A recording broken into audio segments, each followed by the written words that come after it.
Сайн байцгаана уу? Ардчилсан намын олуулаа мэдээллийн хөтөлбөр эхлэж байна. Ардчилсан намаас улсын их хурлд нэр дэвшигч оюун дээр миний бие. Өнөөдрөөс эхлэн сэтгүүлч Отгонбаатартай хамтран олуулаа мэдээллийн хөтөлбөрийг та бүхэндээ хүргэх болно. Баано. Хөөе чи яач вэ? Би билетийн кассан дээр байна. Одоо хочлоо. Бага хараа 10 минутын дараа хөтлөн гэдэг. Өчтөр би урдвч орч идэх үү? Миний бага явахгүй яарад гэдэг.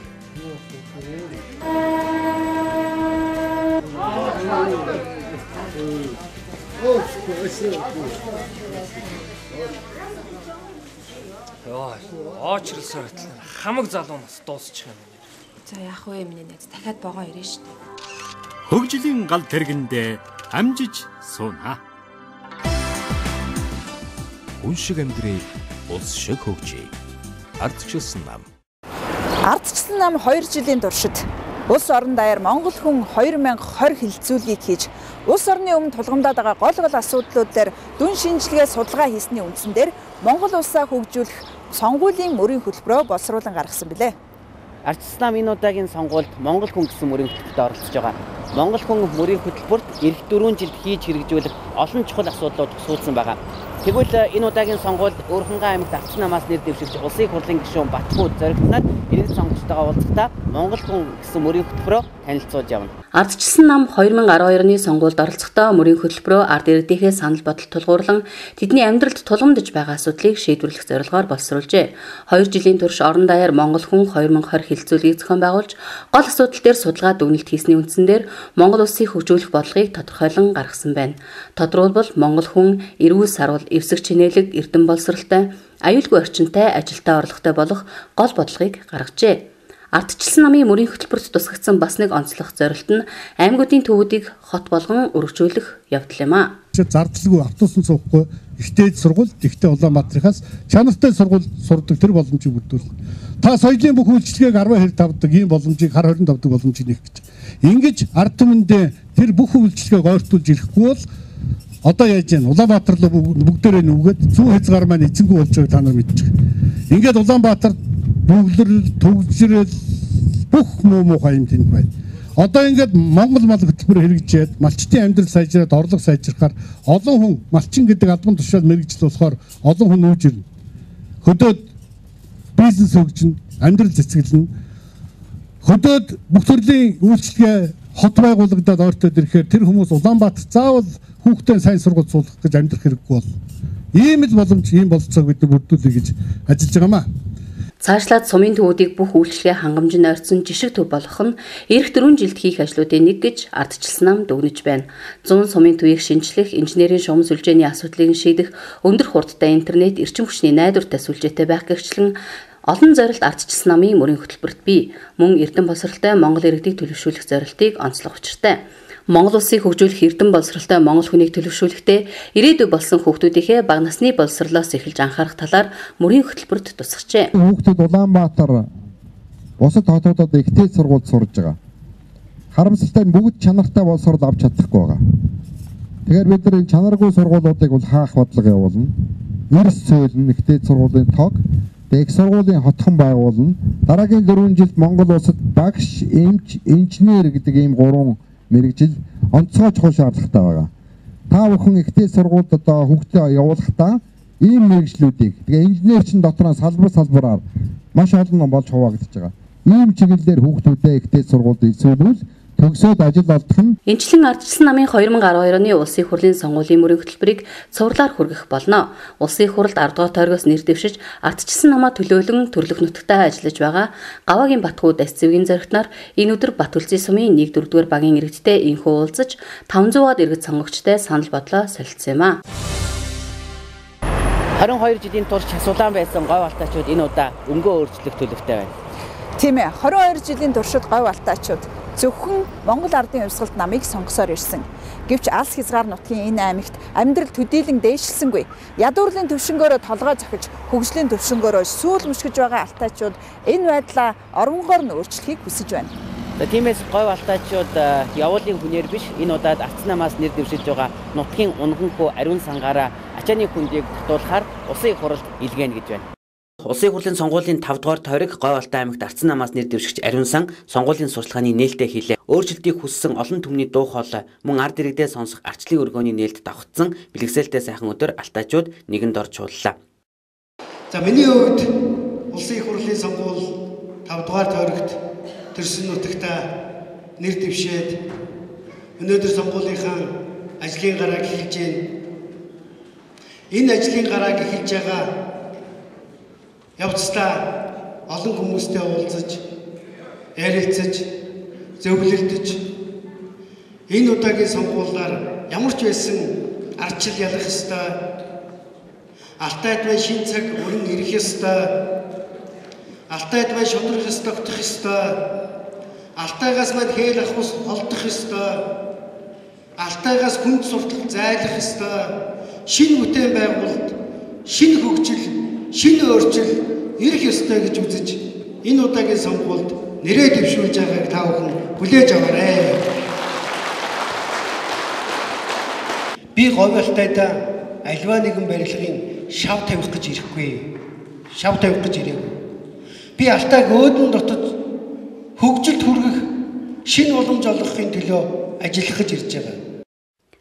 Улсын хурлын 5 дугаар тойрогт Арцан намаас нэр дэвшигч Ариун сан нэр дэвшүүлэмтгий авсныхаа дараа аймгийн төв талбайд байрлах Монгол Улсын Баатар Жанжин өшөөнд цэцэг өргөж хүндэтгэл үзүүлсэн байна. Дараа нь иргэд сонгогчтойгоо уулзжээ. Сонгуул шударга явах талаар бид нэр хамгийн гол нь асуудлыг тавьж байгаа. Өөрөөр хэлэх юм бол Говьалтай аймагт сүүлийн 22 жил нэг нам ялж, нэг намын хүмүүс сонгуульд орж өөрийн бодлогоо хэрэгжүүлсэн ийм үе байсан. Тэгвэл бид өнөөдөр сонгуулиар өөрчлөлтийг бид нар авчрах ийм цаг үе бидэнд ирсэн байна. Авилгалгүй байх ёстой байна. Төрийн хүн сүртэлгүй байх ёстой байна. Шудраг бус байдлыг бид нар халах ёстой. Манай нэр дэвшигч бол олон жил өр үтээлтэй нийгэмд хөдөлмөж ирсэн Говьалтайчуудын шилдэг хүний нэг юм аа. Намаар цэцлэн төлөө 1990 оноос хойш зүтгэж ирсэн. 2012 онд ардчлалын ялнагт бид бүрийн итгэлтэй байгаа. 22 жилийн турш нэг намын удирдлагын ажиллаж явж байсан Говьалтайчууд арчлын өргөөтэй болсондоо бэлэгшэн иргэдийг сонсох өргөө хэмээн нэрлсэн байна. Ийхүү арчлын салхийг сэвэлзүүлсэн өдрүүд Говьалтай аймагт үргэлжилж байна.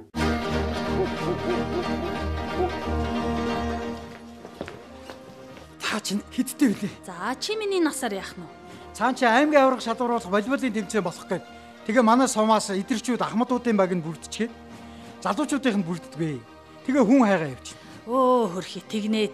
Бүгд хот хүрээ бараадаад манай сум ч бүр эцгүрчихсэн ш. Олдох юм болоод. Харин тийм ээ. Гэхдээ манай сум удахгүй хөгжөөд залуучууд цуглнаа. Суманд хөгжил ирнэ. Хүн шиг амьдрий, улс шиг хөгжий. Ардчилсан нам. Жил-жилийн сонгуулиар элдв амлалт ирээн цаасан дарагдаг хинтийчүүд өнгөрөх 4 жилд нэг намд итгэл хүлээлгэсэн. Гэвч саналаа авлаа сайхан байлаа гэд одсон гишүүд нь өнөөх амлалтаа хийж хэрэгжүүлээд хинтийчүүдийг гээгүүлсэн нь үгүй гэнэ. Тиймээс хинтийчүүд энэ удаагийн сонгуульд Арцан намаас нэр дэвшиж байгаа нутгийн хөвгүүдэд тодруулж хэлэх юм бол Гарамгаабаатар, Хөдөрбаатар нарыг дэмжин энэ удаагийн сонгуульд итгэл хүлээлгэнэ гэж амлаж байна. Та бүхний харж байгаа энэ байшинг Хинтээ аймгийн сум бүхэнд барьж иргэдийн амьдралд бодит хувьсгал хийхийг Хинтээ аймгийн Арцан намаас улсын хурлын сонгуульд нэр дэвшиж байгаа Гарамгаабаатар, Хөдөрбаатар нар зорьж байгаа юм. Арцан намын мөрийн хөтөлбөрт багтсан иргэдийн цалин тэтгэврийг нэмэх, жижиг дунд үйлдвэр эрхлэгчдийг татвараа чөлөөлөх гэх мэт олон чухал ажлын дээр нэмж Гарамгаабаатар, Хөдөрбаатар нар Хинтээ аймгаа хамгийн түрүүнд улсын жижиг аймаг болгоно. Ингэхдээ ажлаа иргэдийн аж амьдралын хамгийн чухал нөхцөл, орон байр, хүүхэд багчуудын сурч боловсрох нөхцөлийг сайжруулахын тулд канаа технологиор баригдах эдгээр байшинд хинтийчүүдэд амьдруулахыг зорьж байна. Залуучууд яагаад шилжээд байгаа юм бэ гэхээр тухайн сум орон нутагт тэр залуучуудын болоод тэр яваад байгаа хүмүүсийн тэр ахуй нөхцөл, ажиллах боломжийг хангах нөхцөл өнөөдөр ерөөс байхгүй байна гэсэн үг байхгүй. Тийм учраас бол бидний манай намын мөрийн хөтөлбөрт орсон бидний яриад байгаа канаа технологи буюу энэ хөтөлбөр бол сум жишг сумын хөгжил бол бидэнд хэрэгтэй гэж ингэж үзээд. Жишг сум гэхлээр бол зүгээр л юу гэдгийг бүгдийн нэг ижил байшин болгоно гэсэн юм бол байхгүй. За ханаасаа халуун ус нь гарчдаг, гадаа гаралгүй болсон нойлд бие засчдаг, аятаа дулаахан орчин үеийн байшинтай байвал хинтийгийнхэн хотын оршин суугчдаас дутах юмгүй болно. Амьдрал ая тухтай болоод ирвэл сумдад суурьсах иргэдийн хүсэж нэмэгдэнэ. Сургууль соёлд явсан үр хүүхдүүд минь ч эргээд ирнэ. Тиймээс Хинтээ аймгаас улсын хурлд нэр дэвшигч Гарамгаабаатар Хүлэрбаатар нар Хинтээ аймгийн бүх сумдыг орчин үеийн 5 тухтай нөхцлөөр хангах энэхүү төслийг өтөр түргэн Хинтээ аймагт ажил хэрэг болгохоор зориод байгаа юм байна. Олон жилийн турш жижиг дунд үйлдвэрийг хөгжүүлээ, бизнес эрхлэгчдийг дэмжиж гэж ярьж ирсэн. Гэвч амьдрал дээр хэрэгжиж бодит хөрсөн дээр буусна цөөхөн. Булган аймаг мал аж ахуй газар тариалангийн бүс нутаг. Гэвч энэ аймагт малын гаралтай түүхэн эдийг боловсруулах нэг ч үйлдвэр байхгүй байгаа нь харамсалтай. Энэ мэт орон нутагт тулгарсан олон асуудлуудыг цогцоор нь шийдвэрлэх бодлого Ардсан намын мөрийн хөтөлбөрт тусагдаад байна. 2012 оны улсын их хурлын сонгуулийн 4-р тойрогт Булган аймагт Ардсан намаас нэр дэвшигч Дор зовдын Түмэн жаргал сонгуулийн сурталчилгааны нээлттэй хэлээ.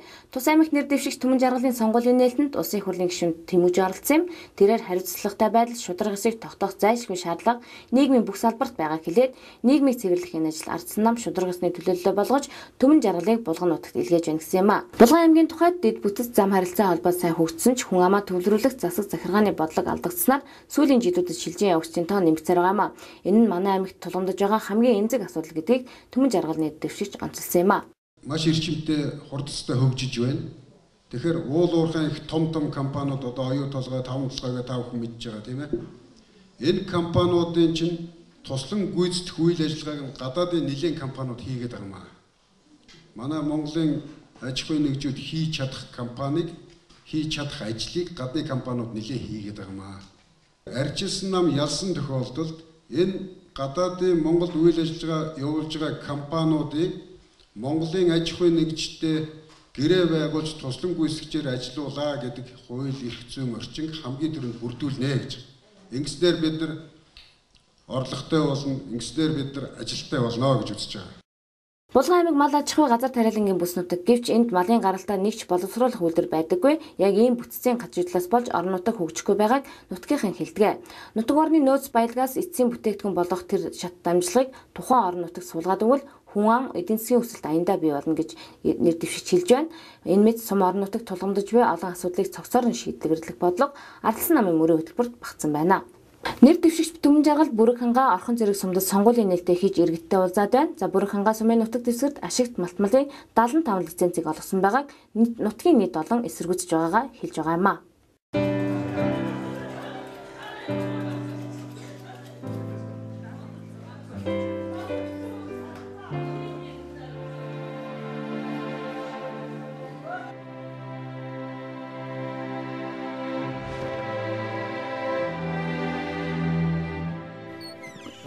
Минийхүү. Шүлний юм аваа юу? Өдөөсөө шинэ мах ирнэ гинэ ээж. Хүн сайхан цай чанадах. Санаа зүг бол болно доо минийхүү. Хүн шиг амьдрээ, улс шиг хөгжий. Ардчилсан нам. Хот шиг хот, хөдөө шиг хөдөг хөгжүүлэх төрийн цогц бодлого дутагдсанаас хот суурин газар бараадагсдын их хүлийн нүүдэлд дарагдах болсон сонгон хайрхан дүүрэг хүн ам ихтэйнхээ хэрээр шийдэх асуудал ихтэй газар. За сонгон хайханчуудын хувьд өмнөх сонгуулиар Ардсан намын 2 гишүүнд итгэл хүлээлгэсэн. Эрхэм гишүүд ч хийж ярьсан амлсан зүйлээ хийж хэрэгжүүлсэн.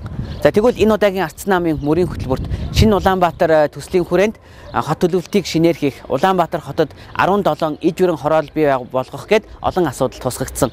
За ингэснээр сонгон хайханчууд тулгамдсан олон асуудал цогцоороо шийдэгдэх боломж бүртгэнэ. Баяр Монс группийн дэд ерөнхийлөгч Лувсангийн Эрдэнэчимэг нийслэлийн засаг даргын орлогчсон даваад орж байгаа бол нийслэлийн иргэдийн төлөөлөгчдийн хурлын 29-р тойрогт нэр дэвшигч Төмөр Тогоогийн Болбаатар нар 16-17 дугаар хорооны иргэдтэй уулзаж санал бодлоо солилцлоо. Авилгатай тэмцэн гэдэг бол шудраг ясыг тогтооно гэдэг бол ямар хэцүү байдгийг бид мэдэрч байна. Маш хүнд юм байна. Энэ бол аимшигтай их шүлжээ байдаг юм байна. Тал талаас олон янзын мэдээллийн хэрэгслэр бөмбөгддөг юм байна. Янз янзын PR-аар энийг олон түмний толгойг эргүүлдэг юм байна. Нэг институт дийлдэхгүй юм байна. Ерөнхийлөгч тэнд ганцаараа дийлдэхгүй юм байна. Тийм учраас улсын хурлд олонх болж энэ авилгалтай, энэ шудраг бас байдалтай бид тэмцэх ёстой болж байна. Улсынхаа хөгжлийн төлөө зүтгэнэ. Биднэрт хар уруу санаа байхгүй. Бид авилга төлтөөгүй. Бид ариун цагаан хөтөлбөрөөр өөрсдөө зүтгэсэн хүчээрээ өнөөдөр энд ирсэн. Цааш даад зүтгэн. Яагаад бид нар өнөөдөр хүүхдэд цэцэрлэг өгч чадахгүй нийт хүүхдүүдийн маань 40% цэцэрлэгт явж чадахгүй байдалд хүрчээд байгаа юм бэ. Ээжийн бодлого дутагдсан учраас цэцэрлэгийнхаа асуудлыг шийдэж чадахгүй байгаа юм биш үү? Өрхийн эмнэлгийн нэг эмчид 1200 хүн үзүүлэх ёстой байтал Сонгон найрхан дүүрэгт 2500 хүн үзүүлж байгаа. Бие биендээ дандаа найр тавьсан хэрхээтэй холбоотой ийм хүмүүс дэвдүү олон байгаа учраас тэгээд олон жилийн туршид халагдахгүй солигдохгүй байсаар байгаа өнөөдрийг бие биендээ шаардлагач тавьж чадхаа болсон байна. Ажилтан журагшилтаа болсон байна. Энэ бүгдийг бид мэдэж байгаа шүү дээ. Тэм учраас энэ удаагийн сонгуульд үнэхээр өөр болсон. Харин ч энэ удаа арчилсан намын цөөнг маш их хүчтэй шахалт дарамт үзүүлсээр байгаа.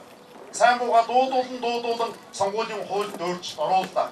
Анх удаа ингээд хотынхоо сонгуулийг хамт явуулах боллоо. Хамгийн гол заавал нэгэн тойрогт уягдахгүй би даасан жагсаалтаар нэр дэвшдэг бас л хэдэн хүнийг гаргаад ирлээ шүү дээ. Тэм учраас бидэнд хоригдлого байна. Монгол Улсын эдийн засаг өсрөнгөө хөгжлийн гараан дээр ирсэн. Энэ нь нэг үе бодвол монголчууд бид мөнгөтэй болсон гэсэн үг. Гэтэл ард иргэдийн амьдралд дээшлэхгүй байгаа нь эрх баригчдын буруу бодлого, мөн эрх мэдэл цөөн хүний гарт байж мөнгөний урсгалч тэр жижиг хүрээнд эргэлдэж байгааг таслан зогсоох цаг болсон гэдгийг нэр дэвшигчид хэлж байлаа. Хотын удирдлагыг өөрчлөх цаг нэгэнд болжээ. Ардчилсан намаас шин санаа гардаг, ардчилсан намд хийж чадна. Ажилгүйдлийг буруулах жижиг дунд үйлдвэрийг бүх талаар нь дэмжих, цэцэрлэг сургууль, хөдөө аж ахуй зэрэг салбаруудын эрх зүйн орчинг сайжруулах гээд иргэдийн амьдралд бодитоор нөлөөлөх мөрийн хөтөлбөр болсон талаар иргэдч энийгээр ярьж байгаа юм а. Энэхүү сонгон айхан дүүрэгт нэр дэвшигчид 16, 17 дугаар хорооны иргэдэд мөрийн хөтөлбөрөөр танилцууллаа. Хүн шиг амьдрий, улс шиг хөгжиж гэсэн урайтай Ардсан нам энэ удаагийн улсын хурлын сонгуульд Чингэлтэй дүүрэг, Батын Батбаатар, Гардхүүгийн баяр сайхан, нийслэлийн эрдэнэ дэвшигчдийн хуралд Баатархүү, Наранбаатар, Батэрдэн, Батмүх гэсэн шилдэг залуусаа илгээсэн билээ. Иргэдийн газар өмчлөлийн асуудлыг бүрэн шийдэж, өмчлсөн газраа барьцаалан санхүүгийн их үүсвэртэй болох бодит боломжийг бүрдүүлэхээр мөрийн хөтөлбөрөөр боловсруулсан Чингэлтэй эдгээр залуус өчигдөр дүүргийнхээ иргэд сонгогчтой уулзаж сонгуулийн сурталчилгааны албан ёсны нээлтээ эхэллээ. Улсын хурлын сонгуулийн 24-р тойрог болох нийслэлийн иргэдийн төлөөлөгчдийн хурлын сонгуульд Чингэлтэй дүүргээс нэр дэвшигчдийн сонгуулийн албан ёсны нээлтийн ажиллагаанд Ардсан намын удирдлагууд оролцлоо. Чингэлтэй дүүрэгт залуу, шудраг, тууштай, урдаа ярддаг шилдэг улс төрчөө илээж байгаагаа тэд онцолж ажилд нь амжилт хүссэн юм а. Батын Батбаатарын хувьд эх 4 жилд иргэн бүрт өмчлүүлсэн газрын үнийг баталгаажуулж эдийн засгийн эргэлтэнд оруулах боломжтой гэж үзэн ажлыг голчлон хийхээр төлөвлөж байгаа юм а. Ардсан намын мөрийн хөтөлбөр жил илүү хугацаанд улс орон даяар өртөөлөн давхиж явсаар байгаад өнөөдрийн энэ сонгуультай тулан ирж байгаа. Бид сонгуулиас сонгуулийн оронд амьдрах бишээ. Бид иргэдийнхээ санаа бодол, хүсэл мөрөөдөл, итгэл үнэмшлийг төрийн бодлого болгох гүүрэн Ардсан намын нэр дэвшигчид байна гэж энэ мөрийн хөтөлбөрөөр хамтдаа сууж, хамтдаа бичиж, хамтдаа баталсан. Энэ мөрийн хөтөлбөр Монгол төрийн бодлого болох ёстой. Энэ мөрийн хөтөлбөр Монгол төрийн бодлого болгоход Чингэлтэйчүүд ихэнд нь урд нь алхаж төрийн бодлогыг бий болгож чадна гэдэг бид бүгдээрээ итгэж байна. Та бүхэндээ бас итгэж байна. За улсын хурлын 24-р тойрог Чингэлтэй дүүрэгт нэр дэвшиж буй Ардсан намын гишүүдийн сонгуулийн сурталчилгааны нээлт инхүү эхэллээ. Ардсан намын дарга Алтан уух хэлэхдээ манай нам энэ удаагийн сонгуульд ялалт байгуулна гэдэгт итгэлтэй байгаа. Яагаад гэвэл Чингэлтэй дүүргийн иргэд ямагт ардчлалыг дэмждэг. Манай нам амлаж чаддаг, хийж чаддаг нам. Энэ удаагийн улсын хурлын сонгуульд бидний хувьд ялагдах хэрэггүй ялалт байгуулах сонголт билээ гэж онцолж хэлсэн юм а. Юм ч өөр болж шүү. Яасан гэж? За амжилт хүсье. За бат гэж ойлгож байгаа шүү. Эд чигээр намрыг юу чигээр тагаад та. За аргалж байгаа шүү. Тэгээд яа. Тэгээд үгүй. Байхгүй. Болохгүй. Та бичгээр та боод иртэ. Тэгж хийсэн. Болоос цаг өөр болцлоо юм байна. Хүн шиг амьдрий, улс шиг хөгжий. Ардчилсан нам. Сонгуулийн сурталчилгааны туршид Ардсан намын мэдээллийн албан ёсны их үүсвэр байх олуулаа мэдээллийн хөтөлбөр өнөөдрийн дугаараа өндөрлөж байна. Ардсан намаас улсын их хурлд нэр дэвшигч Оюундар миний бие сэтгүүлч Отгон Баатартай хамтран олуулаа мэдээллийн хөтөлбөрийн энэ дугаарыг та бүхэндээ хүргэлээ. Хүн шиг амьдрий, улс шиг хөгжий.